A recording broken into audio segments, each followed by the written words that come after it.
And a lot of times what I tell people, because they get nervous, it's like a double-edged Right. sword. Do I hire them first and hope that the extra customers come in? Or do I try to get the customers and then hope that I can hire somebody quickly to fill the job?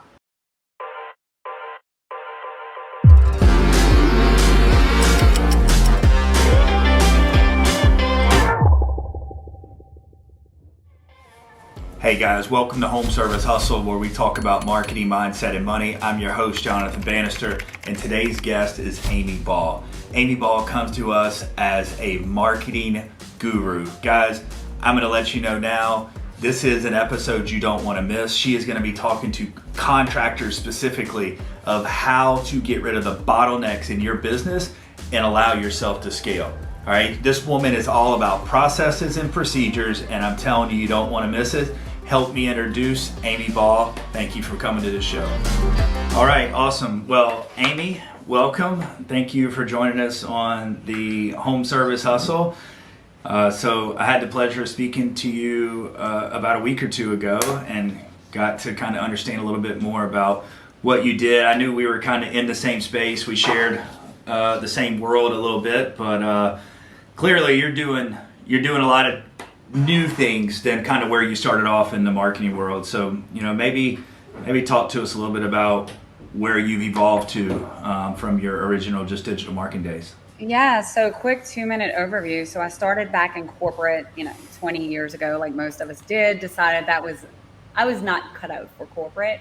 And so I decided to start my own marketing company, started a marketing agency, and basically what we were doing was generating leads for small business owners. But then, of course, as a business owner, when you start moving into other stages of business, essentially you start having other problems and other bottlenecks. So we started helping business owners solve those problems, which is actually something that I'm relatively good at. I kind of say all the time, it's my superpower, is being able to walk in, identify problems that sometimes other business owners don't see because they're so in the weeds of it every day, and fix those problems. So now, what a lot of our time is spent on is really working very closely with larger businesses that are maybe in a growth stage or a scaling stage, and really understanding where, like I said, those bottlenecks are and what needs to be done in order to, overcome the resistance, the quickest path to profit, reduce any kind of expenses, and really put systems in play that allow them to, build that business that they've always wanted, that's going to be more sustainable and sellable for them in the long run. So you mentioned bottlenecks. I'm curious to hear more about what are some of the most common bottlenecks that you're seeing with clients that you're working with, and then how do some of the viewers today, obviously everybody that's going to be listening today will be small business owners. They've all had these pain points and bottlenecks in their business. Some understand, can see the writing on the wall. They kind of know that they're hitting a plateau. They're going through one of those bottlenecks, and they're willing to put their ego aside and reach out to someone that can help them. Other times, I'm sure they wait until multiple bottlenecks have, kind of compiled on top of one another. So talk through some of those bottlenecks and what you see most common that when you're working with owners. Yeah, it's almost like a trickle down effect. I don't know if you remember that old commercial where it was, I think it was, I don't know, for a cable commercial or DirecTV or something, and it was the whole chain reaction, and at the end of the commercial, Right. the guy, he started off walking down the street and all of a sudden he's in a ditch because he didn't switch to DirecTV. It's kind of like that with business owners, when they started in bottlenecks, kind of in that startup stage, it's always about, we don't have enough leads, we don't have enough customers coming in the door, right? I mean, you're intimately familiar with that. But once they start to scale a little bit, once they figure out, what those best ways for them to generate leads are, what are the, ones that are returning the highest investment for them, that's when they start to double down, which is smart. However, that's also when they start to have a few more problems, which becomes in why are we not closing as many of the leads that we got? Why is our close rate so low? Or on the flip side of that, how do we manage all this on the back end? We're getting so many leads coming in that now we're overloaded, right? And we don't have enough fulfillment on the back end. We don't have enough installers, whatever it might be, to handle that workload. So that's usually in that stage 2 of growth. Once you move past there, what we start seeing is, along the lines of, hiring? How do we keep good employees? How do we find people that will actually be willing to fall on the sword for us and stay with us long term for our growth? And then once you move a little bit past there, that's when it comes down to kind of moving into that CEO role, or even sometimes taking yourself completely out of the business altogether so that the business can run itself without you being there every day. Yeah, I think it's interesting in what you just said. Some of those bottlenecks.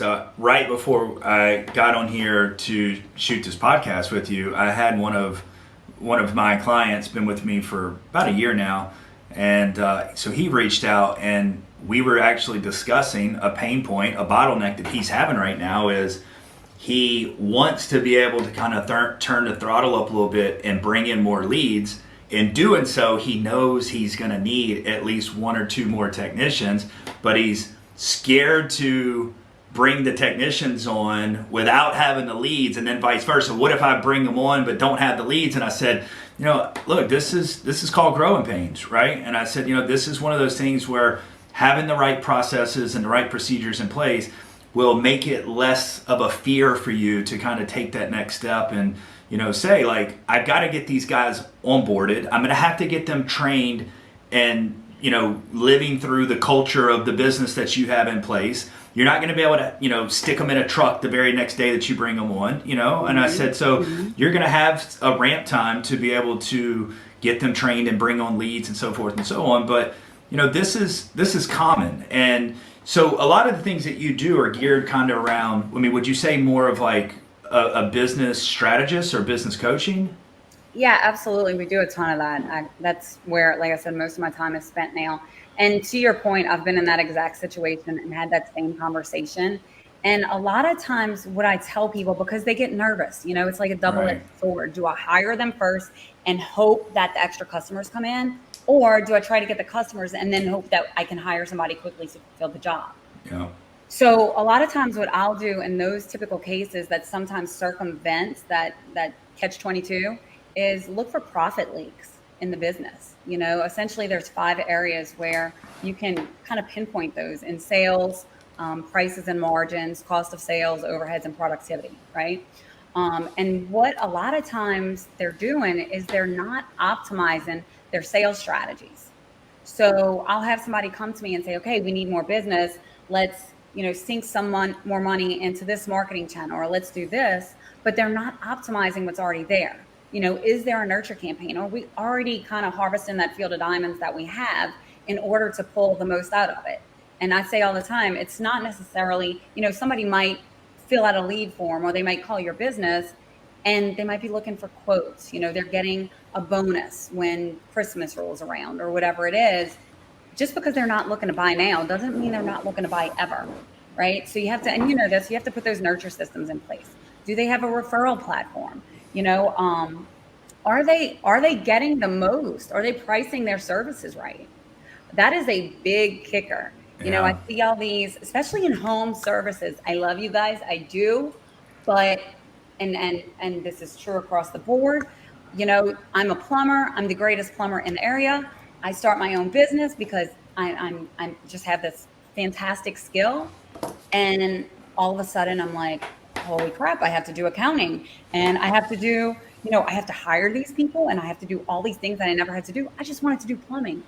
And so what happens is they're not accustomed to looking for, like I said, those profit leaks. And so what happens is from a pricing perspective is they start pricing their services too low. Right. If somebody's paying $2,000 for you to come and install a new air conditioning unit, and I know they're a lot more than that, I guarantee you they'd be willing to spend $2,200. And just some basic math here. And you've probably seen this done before, Jonathan. If you have, you're getting 20 customers a month at $2,000. You increase that that's $40,000 a month. You increase it by 200. Now all of a sudden you made, another $5,000-$6,000 from doing no more work, just increasing your numbers. And a lot of people get really nervous about that, I'll admit, because they're like, oh my God, I can't increase my numbers. What am I going to do if these people don't buy from me? Well, the reality is, when you look at it, depending on what your profit margin is, sometimes you can actually increase your pricing by 10, 20, sometimes 25%. And you'd actually have to lose something like 30 or 40% of your existing client base in order to be losing money. So you can charge higher prices, get less customers, and still make the same. So then you don't have that fulfillment problem anymore. Right. So again, like I said, it just goes back to understanding, when you're in those types of situations where it's, do I hire first, or do I get the leads in first, or more customers? Going back and taking a real good look at your business and saying, well, are there any areas where we have these profit leaks that we may be able to optimize and really feel better about the direction that we're going in? So let's talk about that for a second. So where do you tell a business owner to start when they're looking at these profit leaks? Where, obviously they've got overhead expenses, their pricing, like you talked about, like making sure that they're priced right in the market. But to some of the owners that I've heard them say, well, I don't like ripping people off. I don't like feeling like I'm the most expensive in the market because those guys over here, they're the most expensive, and they're crooks. And so what is that? Because I truly feel that those owners that come to me and say, I don't want to feel like I'm taking advantage of people. I'm like, well, do you fully understand what it takes to run your business? Do you have every little single thing factored into making sure that you and your employees can live a comfortable life, right? Because it's not just you worrying about putting X in your pocket. You also have to look at, are you going to be able to have the most talented people work on your team that are going to give the most quality experience out into the field? And in order to have those people on your team, you're going to have to pay them a premium rate. So where do you start when you're having this conversation with people about going up on their prices? Yeah, and that's actually something that comes up a lot because it's a mindset issue. Mm-hmm. It's really not understanding what your value is, and then also not considering it, just like you said, in those specific terms. Just like if I go to McDonald's, I'm clearly going to pay a different price from the hamburger than if I go to a gourmet restaurant chain, right? Right. Yep. Same difference. But the key is, and I've said this on stage before, because I've actually gotten this question where they were like, I don't feel comfortable raising my prices. I know these people are struggling to pay what I'm already giving them. And I take a twofold approach to this. And I look at myself, and just like you said, you know what, I have a business to run, and I want to put a good product out there. I want to give my clients good service. I want to pay my people good wages. And you know what? I have 2 kids that I have to take care of, and I have to put food on the table too. And when push comes to shove, my kids are going to eat first. And as long as I know that I'm doing everything I can to fulfill my promise to my clients, then I don't feel bad about what they're paying. And on the flip side of that, if I know that they're getting the returns that I'm promising, if you're going out there and you're installing a new HVAC system and you're getting it timely, and your guys are showing up and they're clean and they're, well-mannered, and they're taking these people's, emotions into consideration and understanding that, yeah, it's a hard time, but hey, we're going to try to make this as easy of a transition for you as possible. That's what people want. It's not about, it goes back to the old adage, it's not, what is it? It's how much you care, really. And I think that's what's key, is really just shifting your mindset a little bit. Another question I get a lot of times is, I don't want to feel like I'm pushing things on people. I don't want to feel like I'm doing the hard sell, or that I keep aggravating them by sending them these emails or these texts or calling them. Business owners do a really bad job of following up on leads. And the reason they do it is because they feel like they get aggravating. And Right. I always turn these tables again and say, let me ask you something. If you had the cure for cancer, and you know that people out there need it, how many times are you going to call them to sell it to them? As much as you possibly have As to. much as you possibly can. So what's the difference? They have something you need. You have a good product. You have a good company and a good service. Why not keep offering them the product until they tell you no? Yeah, and I may not go as far as saying it's the cure for cancer, but I'll tell you what, you and I both can agree. Aimee is in southern Louisiana, and I'm originally from the Gulf Coast of Mississippi, and we know what it's like in June, July, and August down there. And it's like, we lose air condition Like we'd be willing to give one of our kids legs to make sure that it's getting turned back on, you know? So if you have a product and you have a company that does superior work and you don't have the callbacks and you're out there getting the 5-star reviews and you're known in the business as being, you know, honest, trustworthy, and giving a superior service, you should be able to charge a premium price for that, right? Because you are going to have to keep training your people and get better and better and better. So that all comes with a cost. And I just don't think that business owners truly get it. I feel like it's those, and I would say in this industry, and maybe you can kind of talk on this if you see it around other niches as well, but in the home service space, it's traditionally technicians that started out working for a company, and several years into it, they decided, I want to have my own business, you know, because I'm working for the man's making a lot of money, and I could be doing the same thing because I'm out here doing this quality work. Like, I get it, but it's like, now that you are the business owner, you don't know what you don't know, and that's why, like, I wanted to bring you on today to be able to help educate maybe some of these younger business owners that may be listening, but then also some of the ones that, you know, are up at that $10-15 million, but have ran into the bottlenecks, you know, maybe when they were 7 or 8 million and they were running at 15-18% net profit. Let's just say there's some out there that are doing that. I think they're kind of few and far between, but once they got to that next level and now they're doing 15-20 million, all of a sudden their net profit numbers have just like completely squashed out, right? So let's just keep talking about the bottlenecks, and, you know, what are some advice that you give to these business owners? Like, how do they go to the drawing board and price their self out accordingly?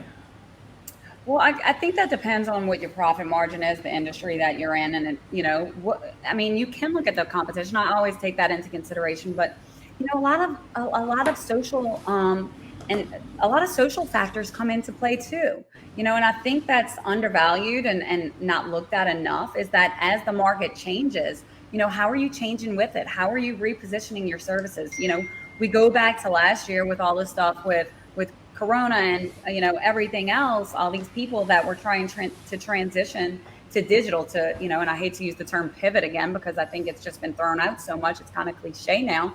But the reality is, you shouldn't just be doing that when there's, you know, a natural disaster or when there's this global apocalypse or whatever it is.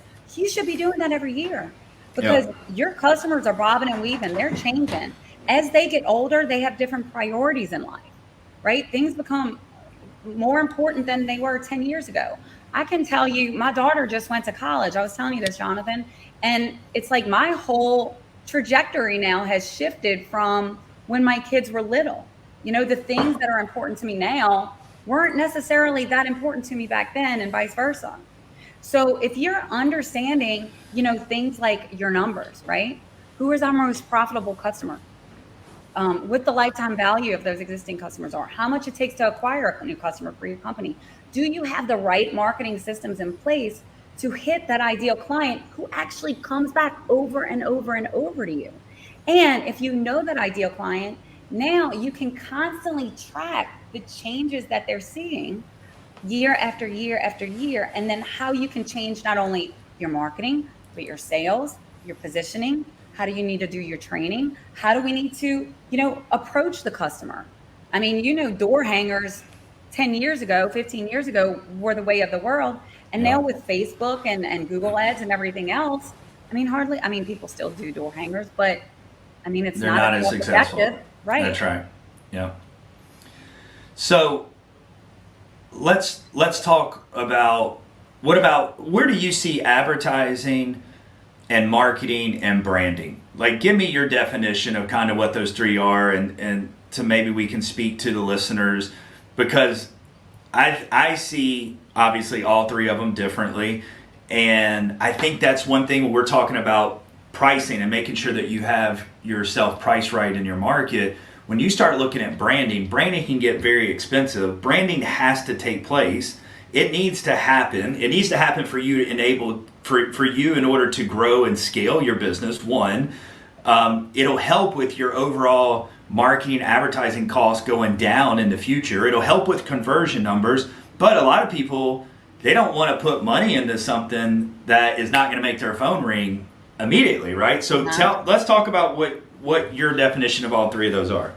Well, advertising, I think of advertising as just kind of your mass media. You're putting stuff out there. You're trying to educate the consumers. Marketing, you're trying to pre-sell your services, right? You're trying to educate. You're trying to condition your customers as to how you want them to buy. Now, when it comes to branding, I look at branding not only as an investment in your business to, get your copy right and get your advertising and your marketing right, but I also look at it as a great way to improve productivity, because improving productivity really means, can we get more profit from our assets and from our people? And if you have the right branding around your culture and your core values and what you believe in, then you can look at opportunities for improvement in productivity that may also lie in things like reducing errors and reducing waste and reducing turnover, and then improving your systems and processes. And I think that's where a lot of people go wrong, is that when they're trying to brand, they're trying to go out and hire companies that are like, I can build you a logo and I can create you this wonderful website, and that's fantastic. But unless you know what that, like I said, those core values are and what you stand for and what you believe in, then you're never going to have a cohesive brand, right? But once you get that, once you understand that and you put that into play based on what you believe in and based on what you want your company to believe in, you can drive everything from that. It almost becomes like, the hub with all the spokes sticking off of it. Now, that's when you hire people and you make sure that they're buying into that brand, that they're buying into that culture. Now, every time you put out a piece of advertising or marketing, it relates back to that. And so every time somebody thinks about your company or sees your company, it's no longer, oh, that's the air conditioned guy in Hammond, Louisiana. Now, all of a sudden, oh, that's the guy, and I can stand behind them. And what that also does is it gets your employees standing behind you.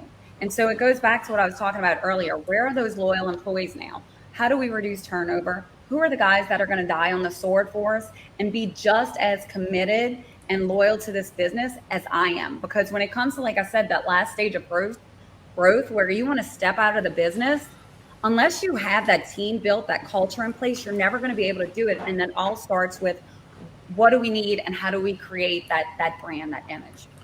So I want to comment on one thing that you said, and then let's go over to the team and the culture.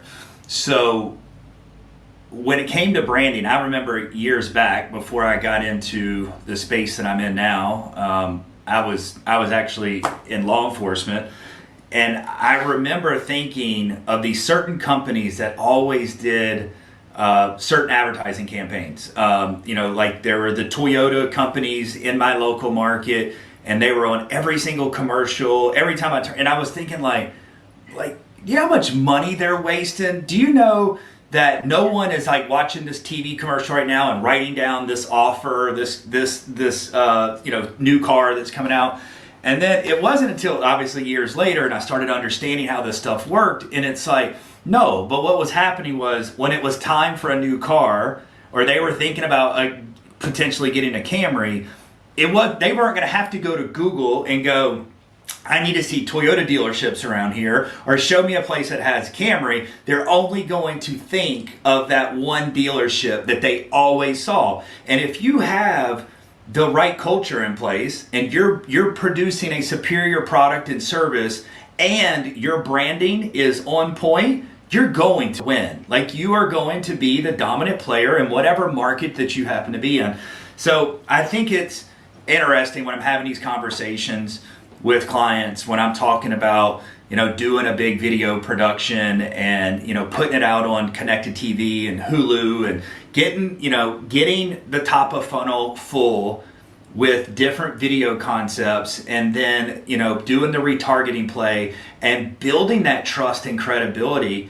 And they're just like, well, is it going to produce leads right now? And it's like, maybe, maybe not. But what it's going to do is it's going to drive your cost per lead down. It's going to make your conversion rate go up. It's going to build a brand, but it's like, when you try to do any type of marketing, in my opinion. I think your traditional marketing is just going to be way more expensive, but even digital marketing with a bad brand or a brand that's unknown is not going to have a ton of success. It's just not. So, all right, let's turn the page and let's talk about culture. And you're talking about building that team, that'll fall on the sword for you. If you want to step away, if it's your exit strategy, that's going to be your retirement, in the business. How do you build that team? How do you find the right people? And what should you be doing to take care of the solid people that you currently have on your team now? Well, I like to think about it as family. That, like you said, I mean, these are everyday people who are just trying to put food on the table, just like you and I are, right? And it all starts at the top, right? You cut the head off the snake kind of thing. It starts with you as the owner, as the CEO, as the leader of the company. You want to be training leaders, not followers. And that's a big thing, is that a lot of times I find when companies start hiring, and God knows I've made this mistake in the past too. I'm definitely not immune from it. But what we do is, we start hiring people who look good on paper and who we think would be cool to work with. And, I can't tell you how many times I've made these mistakes. But what we should be doing is really starting off with a base. And that base needs to be very structured, just like setting boundaries in life. What are you willing to accept? What are you not willing to accept? What does our company stand for? What do we believe in? And I heard this from, one of my coaches, because I hire coaches too. Like you said earlier, you don't know what you don't know.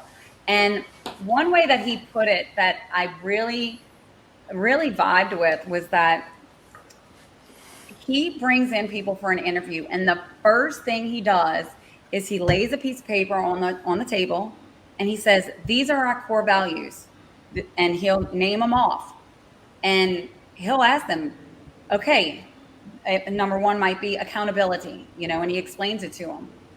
Is that something that you can agree to? And literally goes one by one, and that's the first kicker.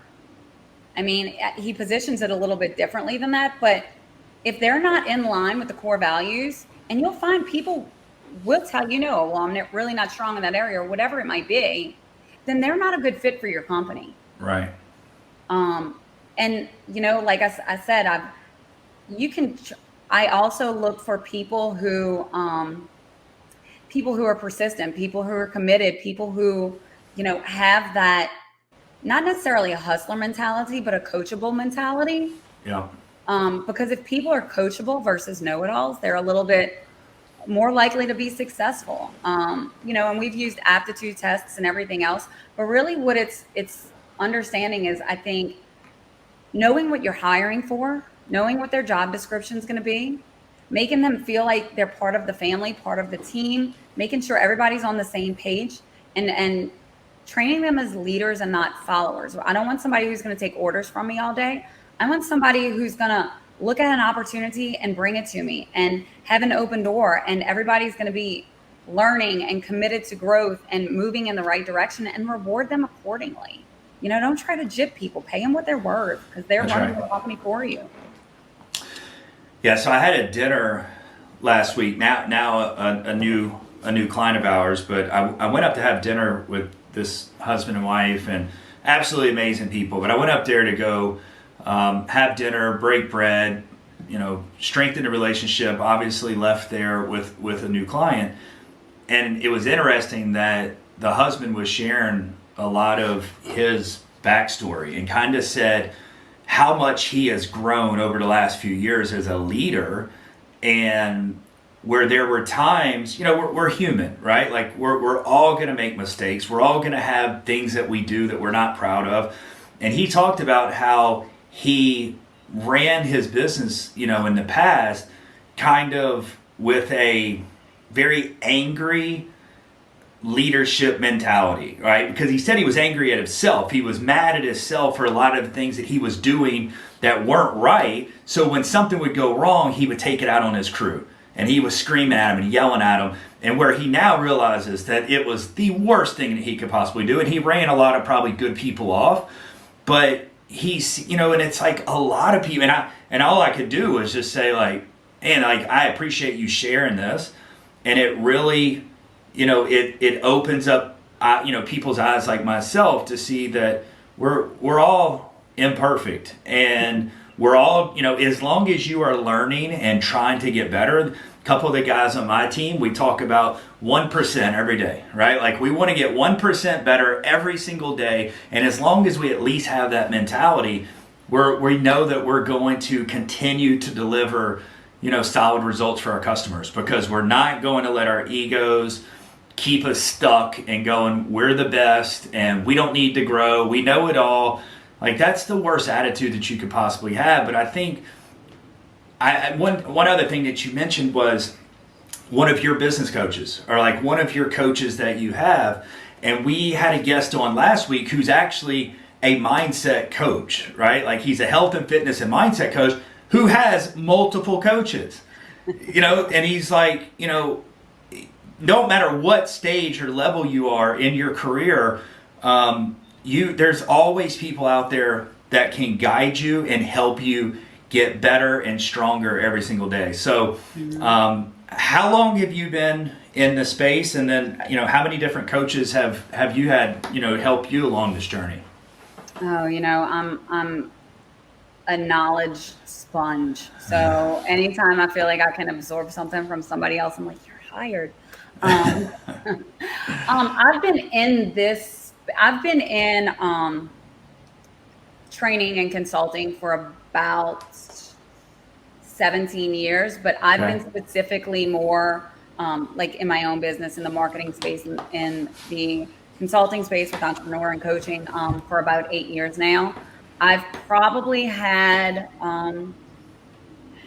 anywhere in the neighborhood from probably 3 to 6 coaches over that span of time, simply just based on, areas that I needed to improve upon, or the type of coaching that I needed, or somebody that you just kind of jive with,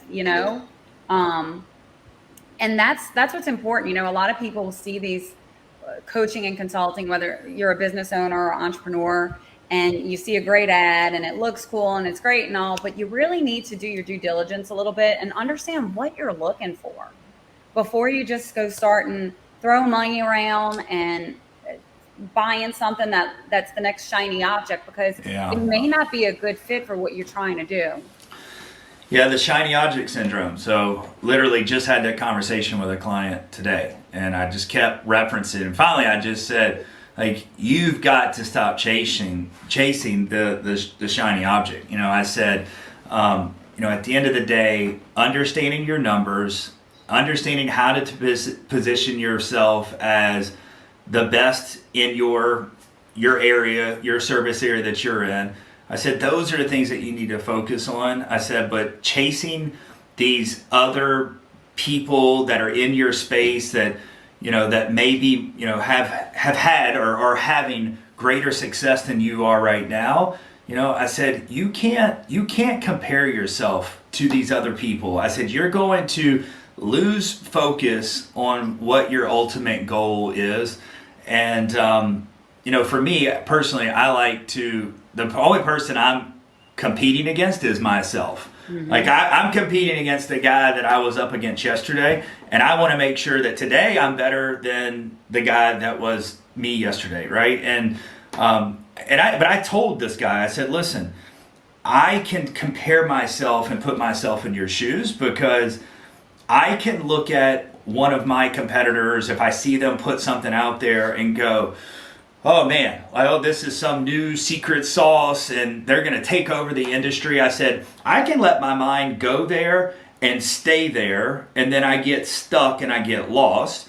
Just like you can see someone that's a home service contractor that's in the same shoes as you, that, you're $1 million company, they're a $100 million company, and you want to chase and do every single thing that they're doing. I said, now you can think that for a second, and if you stayed there, you're gonna lose focus. Mm-hmm. You're gonna let everything fall through the cracks in your own business, because you're not them. You're not where they are. You're not in their market. You don't have the capital that they have. There's so many things that they may have that you don't. Why compare it? Why let it go there? So I think a big part of this is mindset. So Aimee, let's talk about mindset for a little bit. Where do you go into discussion when you're talking to one of the clients that you're working with? How do you figure out what their current mindset is, and then how do you start trying to educate them or help them shift their mindset to become a better leader or a better business owner?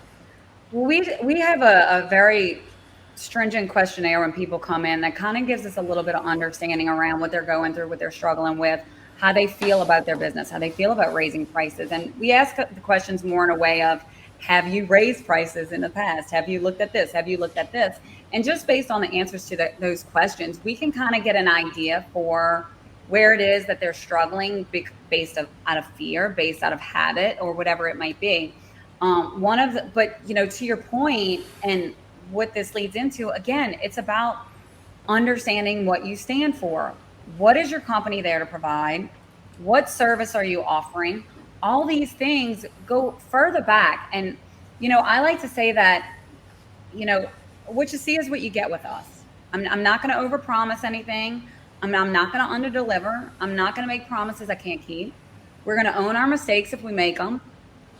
And, we live by all this. And when you have business owners that can put those types of things in play and know specifically what they stand for, what their goals are, how they want to get there, what that's going to look like, you take that, what you were just talking about around the competition and what the other guy's doing, completely off the table. Yeah. Because what happens then is they get that mindset around, well, I understand now that they're probably not moving in the same direction as me. So it's okay that I'm not doing the same things as them because I'm not competing with them anymore. That's right. And that's big, because people, I think if they would get in competition with themselves and take a hard look in the mirror and have a competition with that person and stop trying to do it with the guy down the road. I mean, look, you and I talked about this. I kind of walked you through kind of what some of our strategies are here and how we reverse engineer our clients' numbers. And we want to plug things in and kind of say, all right, look, if we had to do this all from a paid strategy approach from lead gen, let's plug in, this formula. Let's see what your job costs are, your overhead expenses. Let's see what kind of net profit you would hypothetically like to be at. And then let's see where that end number, as far as revenue number you want to be. Let's plug it all in. Let's reverse engineer and figure out how many leads we need. But it's going to be based off of what your close rates are, what your average install number is, your average repair ticket number is. And when you start comparing one guy to the next, like I've shown this to some clients and I'm like, all right, tell you what, I'll take you're in California. I'll take another client of mine who's in California. Now, and I'm not going to share with you who this is, but let's plug your numbers in. And I'm going to do the comparison to this two spreadsheets. This guy's got an average install of 18,000 and you've got an average install of 8,700. Do you see why it does no good to compare your business to his business and start thinking that what he's doing is the right model? Because he's in a completely different league than you. Mm-hmm. He doesn't need as many leads as you need. He's got an advantage that because he's putting out a superior product and service, if he wants to do $8 million at an $18,000 average close rate with a 40 or 45% close rate, we need this amount of leads. But for you've got an $8,700 and you've got a 35% close rate. Like people need to focus more on them and their business. And I'm not saying that there's not great advice out there from other people that's done it. Get the advice, but just don't get lost in the shiny object syndrome. Just stay in your lane, ask for advice, but stop comparing yourself to the guy down the road. I wholeheartedly agree. And to your point, another tendency, like I said, they're not comparing apples to apples. That's right. Especially in the home services industry, where you might have a guy going from one side of the state to another. You have somebody else going just through one county. Yeah. It's literally just profit margin differences, cost differences, employee differences. It's a whole different ball game. And I love that you said about reverse engineering, because I'm a huge proponent of that. It's like, where's the problem? All right, let's back into this. But I do something also called income engineering, which is very similar to what you were just saying, where we look for, I say it's the what, how, and where. What do we need to do? How do we need to do it? And where do we need to do it? Because you know as well as I do, you can throw 1,000 things against the wall to see what sticks. But the reality is there's probably one or two that are going to work best for you. So let's figure out where you want to go and the best way to get there, right? Yeah, 100%. And, like you said, throwing stuff at the wall and seeing what sticks. Like, we see that in our space, and with you and I both have probably fallen in that trap where we hear about this new piece of software and we jump on it, and it may not be the right fit for your company or your agency or whatever, but software, if it's not used on a regular basis, it just becomes a waste. I mean, if it's not something that your team's going to use every day, you might as well just throw it in the trash. And a lot of times we end up getting stuck with something and we forget to cancel the subscription or whatever. So I can relate to my clients, and I understand that it is easy to kind of go down that road, but stop throwing stuff at the wall and seeing what sticks. Mm-hmm. Get down to those core fundamental things in your business that are going to take you to that next level. You can always get more leads. Leads should be the least of your problem. But if you are not doing, superior work, if your guys are not coming to work with the attitude that I'm ready to go out and make a difference and I want to create that lifetime value customer that you were talking about. And the only way that you're going to do that, like when you start having people call you and go, I want Steve, the technician. I want, Melissa, the installer. Like they're specifically calling you by name and going, this is who I want. Then you've done something different. You've given them, that 5-star service where they're now asking for you by name. You've built trust with those people. It is so easy to now sell them any kind of add-on services or equipment. And you're not, being a used car salesman. You are trying to get them the best comfort experience that they possibly could. Mm-hmm. I mean, we're in our homes a lot more than, typically that we're at work or at other places. Like you're going to be spending, especially now because of COVID. I mean, a lot of people are working from home still. So it's like, I would want to make sure that my customers were as comfortable as they possibly could be. So I would make sure that they had the best system, the best air quality, the best purification system, UV lights. I would have every single bell and whistle on that AC system that I possibly could. And I would be doing it because I would want the best, for my customers. Sure. I mean, people don't buy from you because they understand what you do. They buy from you because you understand who they are. Yep. Right? And that's what most people don't get, is that they're out there trying to sell their product. They fall in love with their product and think, okay, well, I'm going to give you the cheapest one because that's going to make me the sale, but that might not be the best offer. And until you start understanding them, and like you said, to the point where they're calling and asking for their installer, they're calling and asking for the dispatcher or whoever it is. I know I call and ask for my banker, right? Yeah. Because they take care of you and you trust them and you know them and you like them. And that's the way that it goes. Yeah, 100%. All right, so let's throw some curveballs in here. So college or pros? Oh, college all day. All right, so you're an Alabama fan? She's ready to fall on my chair.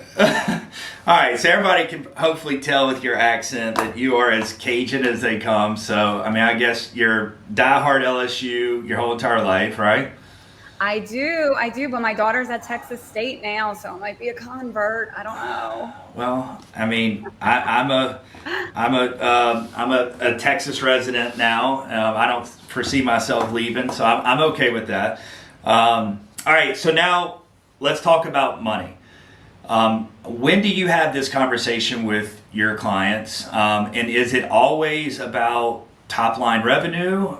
Is it a combination between what their revenue goals are, how much they want to actually keep, at the end of the year? Is it an exit strategy? Let's just kind of talk through some of those different scenarios that you see when you're working with your clients.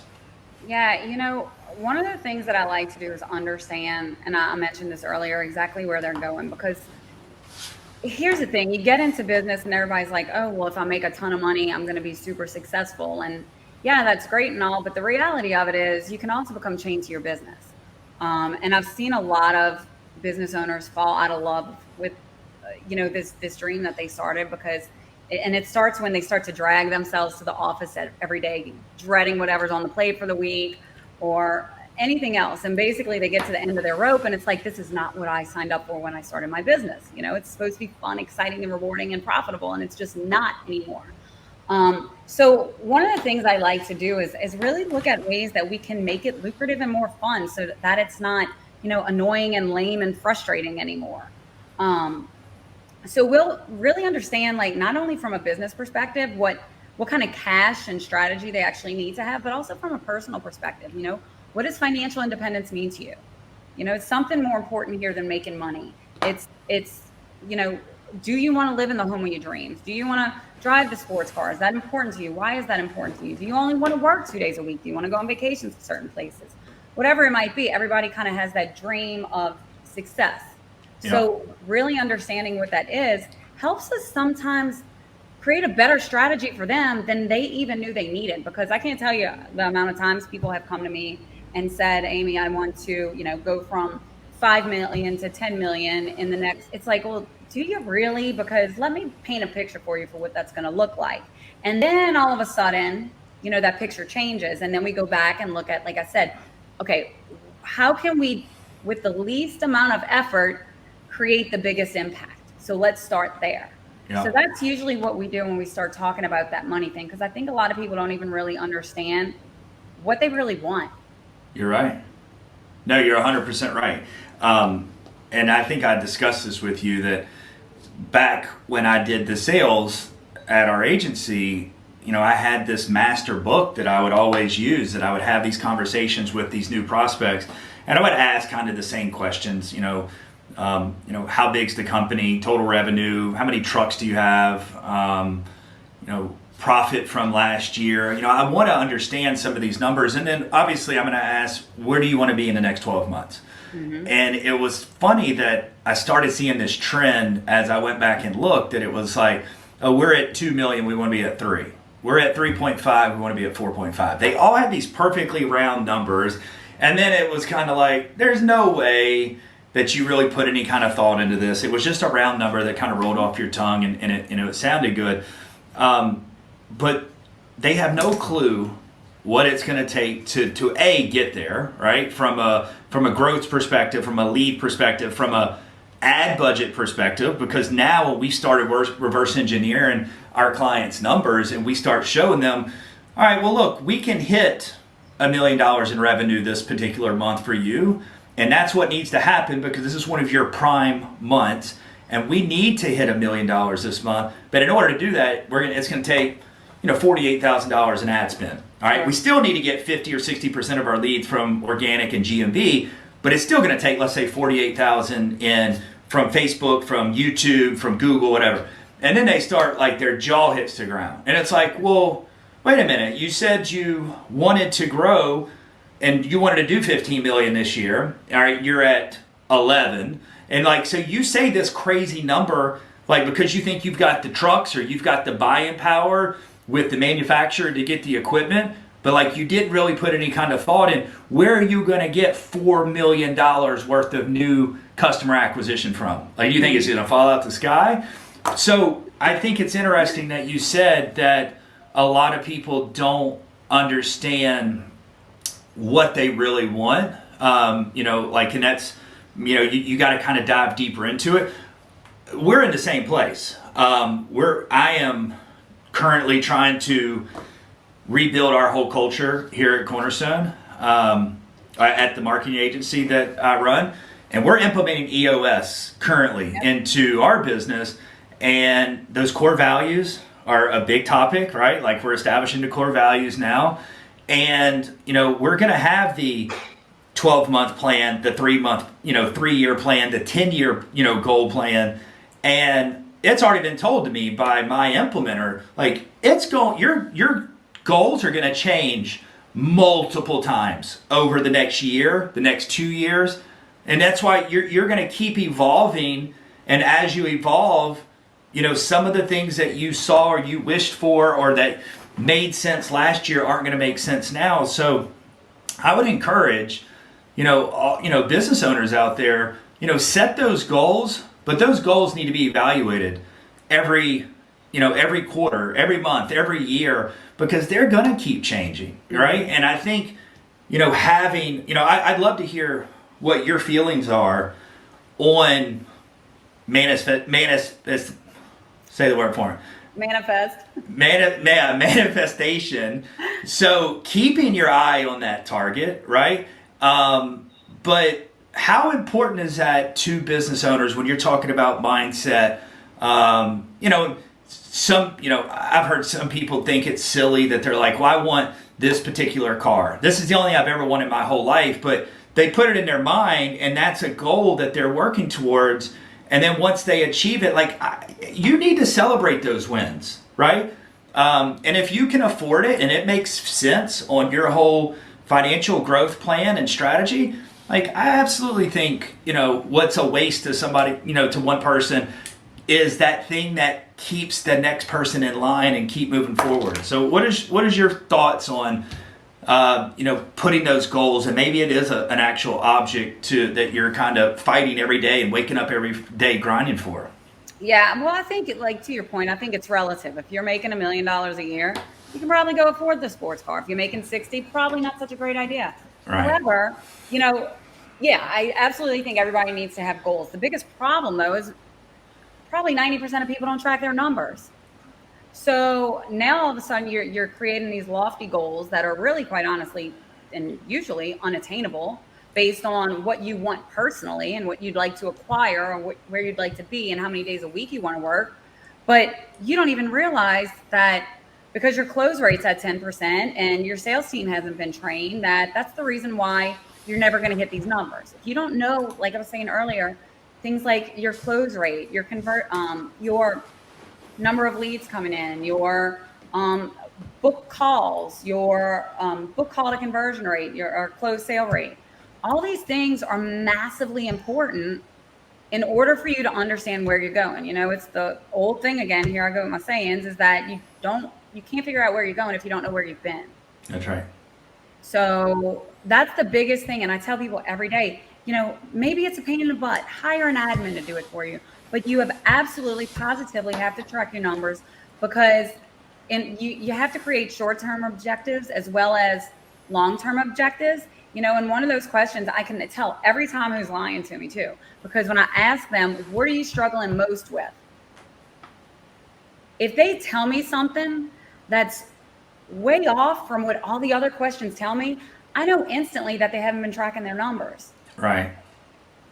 And that's the thing. Once you start doing that and you start putting those puzzle pieces together, it becomes so much easier to see the forest for the trees and actually be successful with what you're trying to do versus just guessing every time.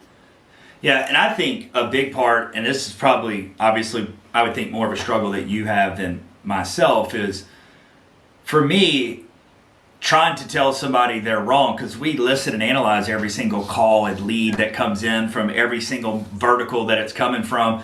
So it's easy for me if I can get on the phone and go, oh, you want to challenge this? Well, let's look up, let me give you some phone numbers, and then you tell me what the service ticket number was, right? We can get an ROI really quick.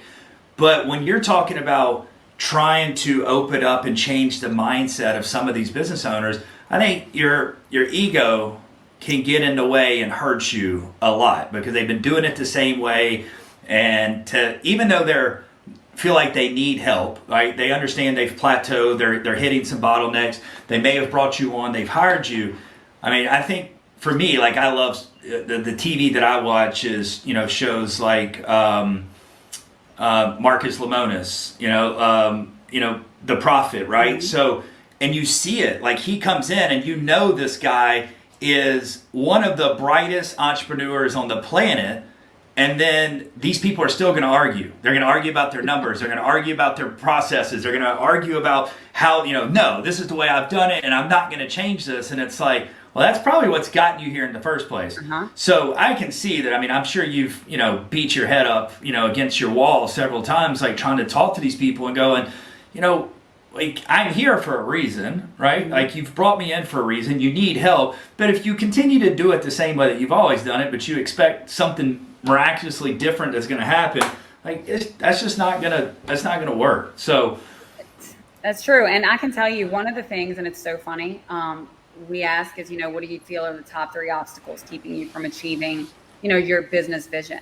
And it's so funny that we'll get the top 3 excuses, basically. We'll get, oh, I don't have enough time, or my employees suck, or, things like that. And it's like, you kind of have to peel that onion back a little bit very delicately.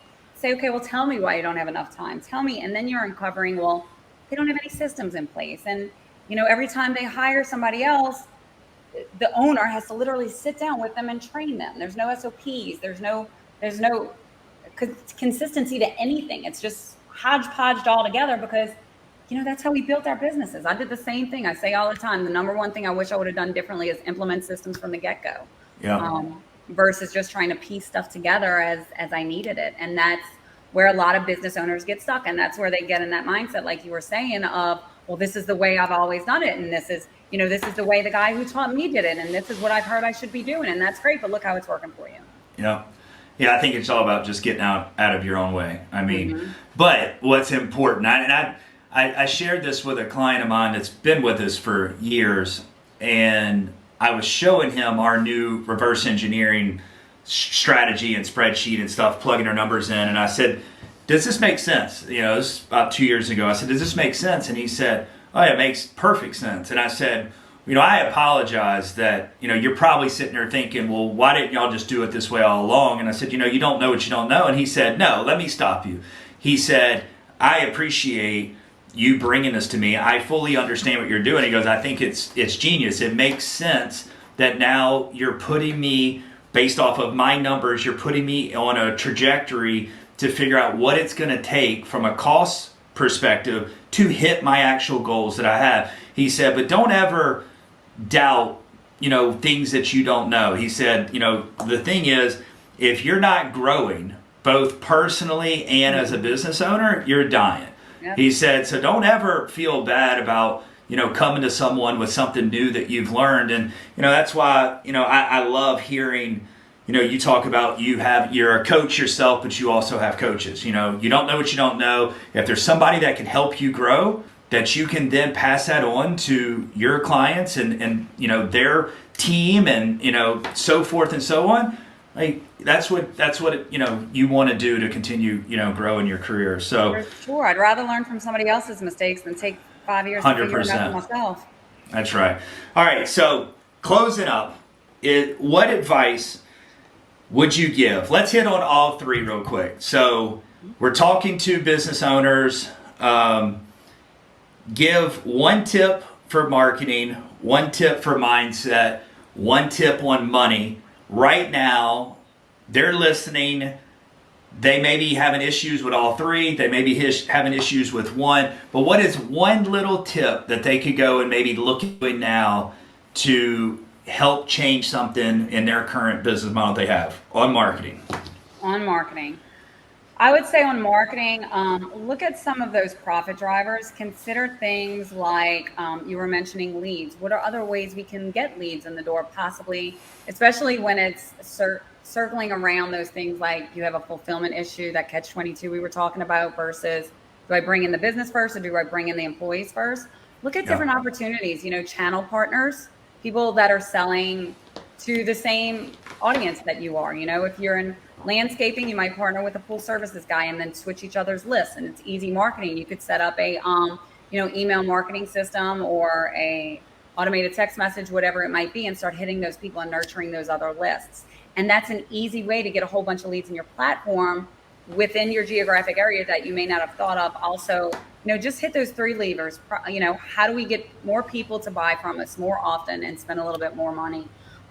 Consider increasing your pricing, and consider also how you can get them to be purchasing more often, whether that be through some type of loyalty program. Maintenance programs work really well for home improvement. And again, I know you, Jonathan, can build out the systems for them where 90% of that, except maybe like the installation, is hands off.